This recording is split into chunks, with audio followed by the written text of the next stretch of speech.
नमस्कार दोस्तों। आज हम पुष्पी पादपों के नर जनन तंत्र के दो अत्यंत महत्वपूर्ण भाग एंथर और माइक्रोस्पोरेंजियम को वैज्ञानिक दृष्टिकोण से समझेंगे। एंथर के बारे में हम समझने का प्रयास करते हैं कि एंथर क्या होता है। एंथर वह संरचना है जहाँ पराग कणों का निर्माण होता है, जबकि माइक्रोस्पोरेंजियम वही सूक्ष्म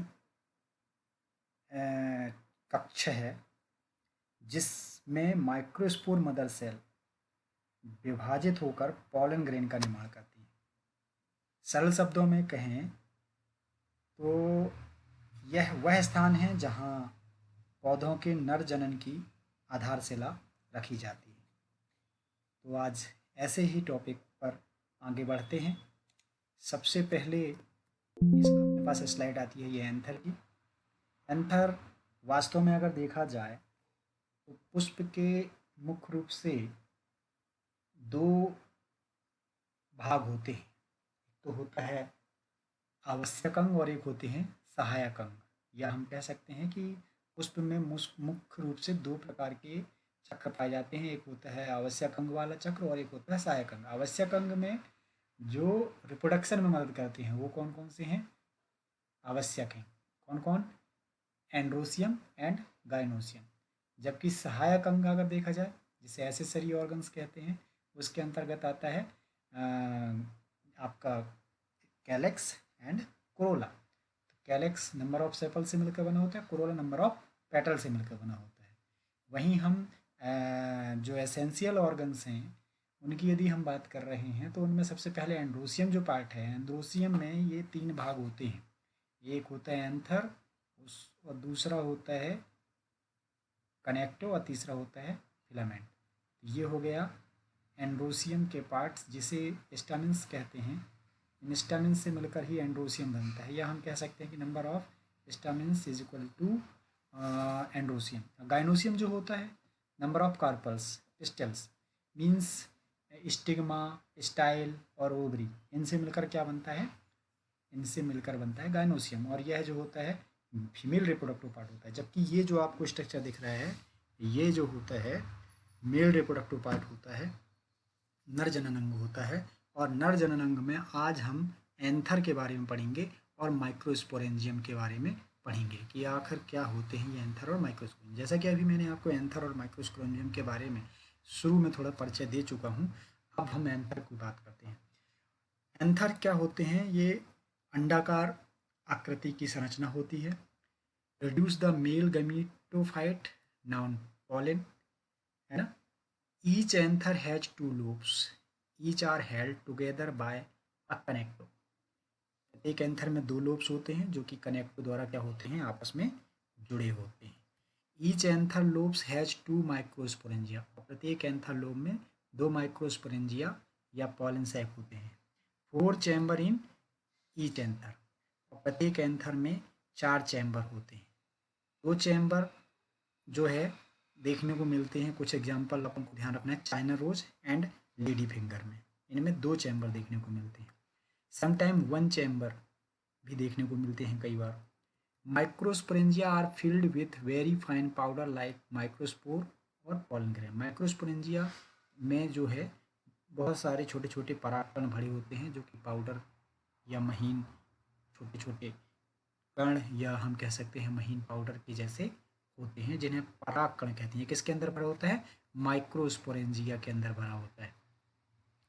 तो माइक्रोस्पोरेंजिया में आप देख लिए हैं कि ये 2 लोब्स होते हैं। एक लोब्स तो ये हो गया, दूसरा लोब्स ये हो गया, है ना। तो अब 2 लोब्स हो गए, और क्या बोल रहे हैं ये किससे जुड़े होते हैं? ये कनेक्टिव से जुड़े होते हैं। ये कनेक्टिव है ना, ये कनेक्टिव से जुड़े होते हैं।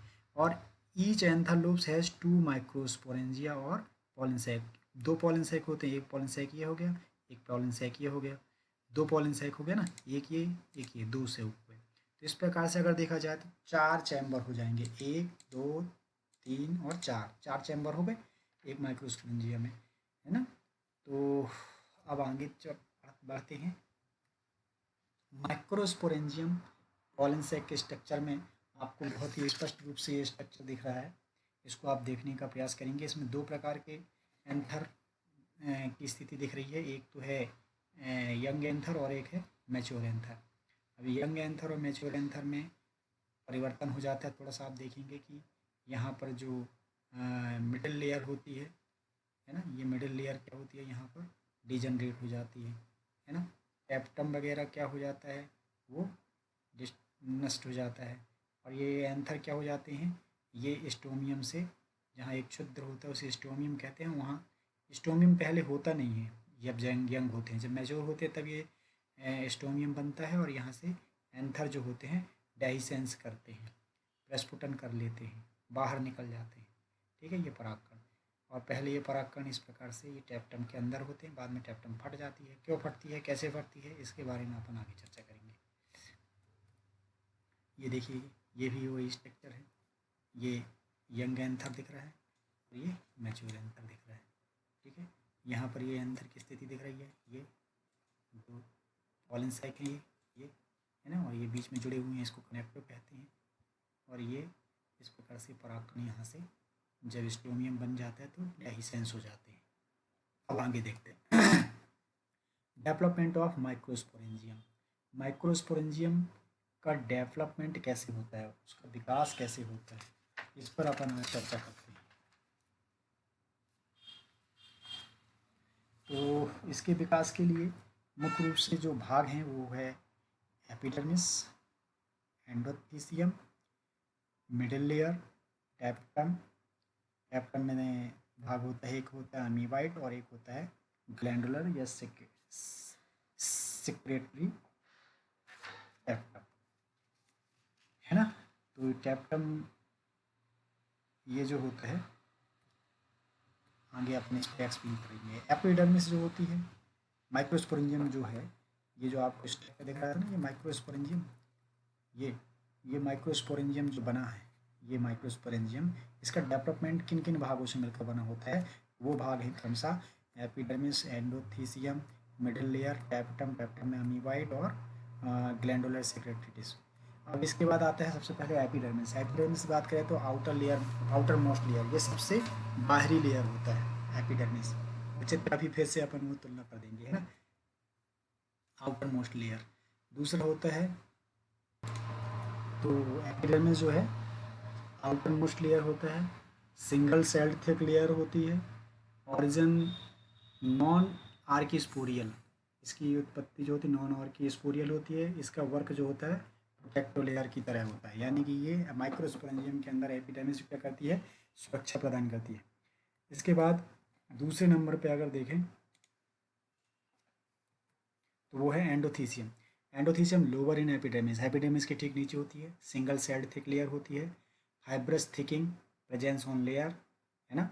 और outer layer thin but inner and radial layer are thick, thickening of a cellulose and fibrous. यह जो थिकनिंग होती है वो किसके कारण होती है, सेलुलोज फाइब्रस के कारण होती है। Callose band presence on inner layer, endothecium का बात जो हम कर रहे हैं, तो एंडोथीसियम में कैलोज बैंड प्रेजेंट होते हैं इसके इनर लेयर में। ठीक है, some place callose band absence, और जहाँ पर कैलोज बैंड जो होते हैं अनुपस्थित होते हैं, वहाँ पर स्टोमियम बनता है। यानी कि जब एंथर मैच्योर हो जाता है तो स्टोमियम का निर्माण होता है, वो किसके कारण होता है, कैलोज बैंड जब जहाँ पर नहीं होते हैं वहाँ पर जो होता है स्टोमियम बन जाते हैं, जिससे कि एंथर क्या करते हैं, डेहिसेंस करते हैं, जैसा कि अभी चित्र में थोड़ा देर पहले देखे थे। एंडोथीसियम हाइग्रोस्कोपिक होता है, help in dehiscence of anther. ये हाइग्रोस्कोपिक आर्द्रताग्राही क्यों होता है, एंथर के प्रस्फुटन के लिए। इसके बाद आता है मिडिल लेयर। तीन भाग हो गए, एपिडर्मिस, दूसरा हो गया एंडोथीसियम और तीसरा आता है मिडिल लेयर। मिडिल लेयर जो होता है यह लोअर इन एंडोथीसियम, एंडोथीसियम के ठीक नीचे होती है। 1 से 3 कोशिका ये मोटी होती है, यह पैनकाइमेटस कोशिकाओं की बनी होती है। इसका कार्य भोजन का संग्रह करना होता है और इसकी लेयर जो होती है बहुत ही कम समय के लिए सर्वाइव करती है, यह ज़्यादा देर तक सर्वाइव नहीं करती है। हम कह सकते हैं layer are shorter live, absence in mature anther. और जब एंथर परिपक्व हो जाता है तो ये मिडिल लेयर क्या हो जाती है, नष्ट हो जाती है, समाप्त हो जाती है। इसके बाद आता है टैप्टम। टैप्टम जो होता है ये निट्रेटो लेयर होता है, ये वास्तव में पोषक स्तर होता है। Firstly layer is diploid in last polyploid and multinucleate by endomitosis and free nuclear division. ठीक है, फर्स्ट लेयर इज डिप्लॉयड होती है और लास्ट में क्या हो जाती है, पॉलीप्लॉइड एंड मल्टीन्यूक्लिएट हो जाती है। टैप्टम जो होता है पहले डिप्लॉयड होती है इसकी लेयर, और लास्ट में ये पॉलीप्लॉइड हो जाती है और मल्टी न्यूक्लिएट हो जाती है टैप्टम में, है ना। और ये होती है एंडोमाइटोसिस एंड फ्री न्यूक्लियर डिवीजन के द्वारा ये बनती है। जो टैप्टम होती है वो क्या होती है, टैप्टम ये जिसके अंदर एंथर भरे होते हैं वो है। अभी टैप्टम जो होती हैं वो पहले डिप्लॉयड होती है, फिर पॉलीप्लॉइड हो जाती है, फिर बाद में मल्टी न्यूक्लिएट हो जाती है। Nutrition absorb from middle layer and provide to microspore. यह क्या इसका काम होता है, मिडिल लेयर से पोषण को अवशोषित करना और माइक्रोस्पोर को भोजन प्रदान करना, है ना। तो ये आपने एपिडर्मिस देखा, एंडोथीसियम देखा और मिडिल लेयर देखा, और इसके बाद आपने टैप्टम देखा। तो ये मिडिल लेयर जो है, आपको जो ये मिडिल लेयर दिख रही है, ये बाद में क्या हो जाएगी, समाप्त हो जाएगी, और जब मैच्योर हो जाएगा एंथर तब। अब देखते हैं टैप्टम। टैप्टम की बात करें तो टैप्टम स्पोरोजेनेसिस के समय होने वाली जो टैपिटल सेल्स होती हैं उसके व्यवहार के आधार पर जिम्नोस्पर्म में ये दो प्रकार के टैप्टम देखने को मिलते हैं। एक होते हैं अमीबाइट प्रकार के और एक होते हैं ग्लैंडुलर टाइप के। अमीबाइट टाइप की बात करें तो फाउंड इन प्राइमेटिव एंजियोस्पर्म, ये मुख्य रूप से प्राइमेटिव एंजियोस्पर्म में पाए जाते हैं, जैसे टाइफा, एलाइजमा एंड ब्रेडिस्केंसिया। इसमें ये क्या होता है कि अर्धसूत्री विभाजन के बाद अमीबॉइड की यदि हम बात करें तो कुछ वंशों एवं जातियों में टैप्टम कोशिकाओं की आंतरिक तथा आरी कोशिकाएं जो होती हैं, कोशिका भित्ति जल्दी विघटित हो जाती हैं, लेकिन कोशिका का प्रोटोप्लास्ट जो होता है यथावत रहता है, अर्थात ना तो अवशोषित होता है और ना ही नष्ट होता है, और यह कोशिका के प्रोटोप्लास्ट से जुड़कर एक गतिशील लिक्विड बना लेता है जिसे कैपिटल पेरिप्लाज्मोडियम कहते हैं। और इस लिक्विड के अमीबाई चलन के कारण टैपेटम को अमीबी टैप्टम भी कहते हैं। और यह पेरिप्लाज्मोडियम परिवर्धनशील जो माइक्रोस्पोर हो मदर सेल है उसको ये क्या करता है, पोषण देता है। तो अपन यहाँ पर जब समझ सकते हैं फूड मटेरियल अमीबॉइड में क्या करता है, फाउंड इन प्राइमेटिव एंजियोस्पर्म, और इसका ये क्या करता है, भोज्य पदार्थ को मिडिल लेयर से अवशोषित करता है और स्टोर इन स्पेशल बॉडी, और स्पेशल बॉडी में क्या करता है, संग्रहित करता है। और इस प्रकार की स्पेशल बॉडी को प्रोटोप्लाज्म बॉडी के नाम से जाना जाता है। ये प्रोटोप्लाज्म बॉडी अब ये जो प्रोटोप्लाज्म बॉडी में जो भोजन स्टोरेज हुआ है, अब वो धीरे धीरे टैप्टम सेल्स का क्या होता है, डिसइंटीग्रेशन होता है, नष्ट होती है, और माइक्रोस्पोरेंजियम क्या हो जाते हैं, मुक्त रिलीज हो जाते हैं। पेरीप्लाज्मोडियम जिसे कि आप क्या कहते हैं, पेरीप्लाज्मोडियम के नाम से जानते हैं। कवर टू माइक्रोस्पोर, जो माइक्रोस्पोर को क्या करे रहते हैं, घेरे रहते हैं। और न्यूट्रिशन फॉर माइक्रोस्पोर, और माइक्रोस्पोर को क्या करते हैं, पोषण प्रदान करते हैं। ये अमीबाइड में जो टैप्टम में जो एक टाइप है अमीबाइड, उसकी विशेषता बता रहा है कि ये जो टैप्टम है ये प्राइमेटिव एंजियोस्पर्म जैसे टाइफा और एलाइजमा और टेडिस्केंसिया में पाया जाता है। इसमें फूड मटेरियल, इसको समझने के लिए हम ऐसे समझ सकते हैं कि ये टैप्टम क्या करते हैं, फूड मटेरियल को मिडिल लेयर से एब्जॉर्ब करके स्पेशल बॉडी में भेजता है जिसे प्रोटोप्लाज्म बॉडी कहते हैं, जिससे क्या होता है, टैप्टम सेल डिसइंटीग्रेट हो जाती है और रिलीज इन माइक्रोस्पोरेंजियम, और माइक्रोस्पोरेंजियम को क्या कर में मुक्त हो जाती है, और पेरीप्लाज्मोडियम के नाम से इसे जाना जाता है। और माइक्रोस्पोर को क्या करती है, कवर करती है, और न्यूट्रिशन फॉर माइक्रोस्पोर, और माइक्रोस्पोर के लिए पोषण प्रदान करती है। इसके बाद आता है ग्लैंडुलर सेक्रेटरी टैपेटम। इस टैपेटम की यदि हम बात करें तो फाउंड इन एडवांस प्लांट, कुछ एडवांस प्लांट जैसे कि कैप्सेला में ये पाए जाते हैं। डज नॉट सून डिस्ट्रॉय, ये कभी नष्ट नहीं होते। टैप्टम सेल्स बिफोर डिस्ट्रॉय, नष्ट होने डज नॉट सून डिस्ट्रॉय, जल्दी डिस्ट्रॉय ये नहीं होते हैं। बिफोर डिस्ट्रॉय, जब ये नष्ट नहीं होते हैं तब टैप्टम सेल साइटोप्लाज्म में निर्माण करता है क्या, प्रोयूबिस बॉडी, प्रोयूबिस बॉडी का निर्माण करता है। टैप्टम सेल नष्ट होने के पहले साइटोप्लाज्म में प्रोयूबिस बॉडी का निर्माण करता है, जो कि सराउंडेड बाय स्पोरोपोलेनिन, ये जो होता है स्पोरोपोलेनिन के द्वारा घिरा होता है, जिसे ही अपन क्या कहते हैं, यूबिस बॉडी कहते हैं। प्रोबिस बॉडी जो होती है उसमें जो यूबिस बॉडी होती है वो सराउंडेड किससे होती है, स्पोरोपोलेनिन से होती है, जिसे यूबिस बॉडी कहते हैं। अब ये यूबिस बॉडी में टैप्टम, जिससे अब टैप्टम क्या हो जाता है, डिजनरेट हो जाता है और Ubisch body release in pollen sac. अब यूबिस बॉडी जो होती है पॉलन सैक में रिलीज हो जाती है और help in formation of pollen grain exam, और ये क्या करती है, पॉलन ग्रेन के बाह्य भित्ति के निर्माण करने में क्या करती है, मदद करती है। ये जल्दी से नष्ट होने वाली टैप्टम नहीं होती है, इसको बोलते हैं ग्लैंडुलर या सेक्रेटरी टैप्टम। अब बात आती है टैप्टम कितने प्रकार के होते हैं। According to Clausen 1927, based on the time factor when the periplasmodium is formed, example Triglochin type है ना, ब्यूटोमस टाइप, स्पोरेंजियम टाइप और सेजिटेरिया टाइप। ये इस प्रकार से 4 अन्य प्रकार के टैप्टम के प्रकार बताए गए हैं क्लाउजिन 1927 के अनुसार, जिसमें से सबसे पहला है ट्राइगोलिचियन टाइप में, ये periplasmodium is formed at the time when microspore mother cell are undergoing reducing division. Next अगर देखें तो when the microspore are still grouped in tetrad then called Butomus types. Sporangium type, when the microspore are still grouped in tetrad but the tetrad cells are multinucleate, then called sporangium. Sagittaria type, at the time just after the microspore have separated from the tetrad stage, that called Sagittaria type.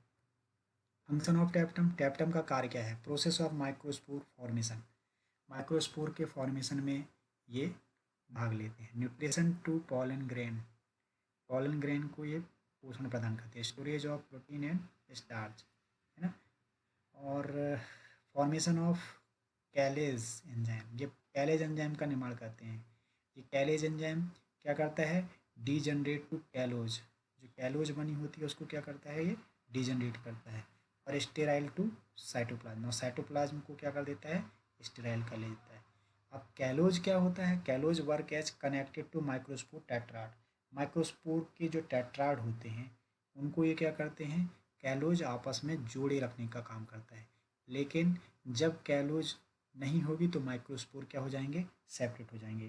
तो इसी कैलेज enzymes को ये क्या करता है, इसी callose को ये क्या करता है, तोड़ने का काम करता है, किसके द्वारा, कैलेज एंजाइम के द्वारा। तो कुल मिला के टैप्टम क्या करता है, कैलेज एंजाइम्स का निर्माण करता है, जिससे कि स्टोमियम बन जाते हैं, जिससे कि क्या होते हैं, एंथर से पॉलन ग्रेन जो होते हैं आसानी से निकल जाते हैं। फॉर्मेशन ऑफ पॉलन किट, और टैप्टम क्या करता है, पराग किट का निर्माण करता है।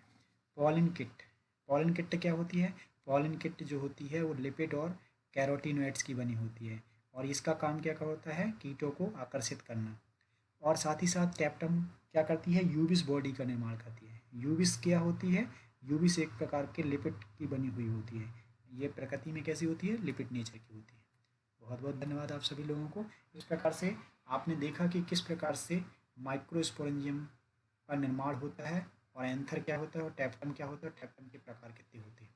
अब एक बार थोड़ा सा जल्दी से अपन इसको समझ लेते हैं। ये देखिए माइक्रोस्पोरेंजियम है, माइक्रोस्पोरेंजियम में यहाँ पर आप देख रहे हैं, ये माइक्रोस्पोरेंजियम में ये मिडिल लेयर जो है, और ये जो टैप्टम है ये यंग में तो दिख रही है लेकिन मैच्योर में नहीं दिख रही है।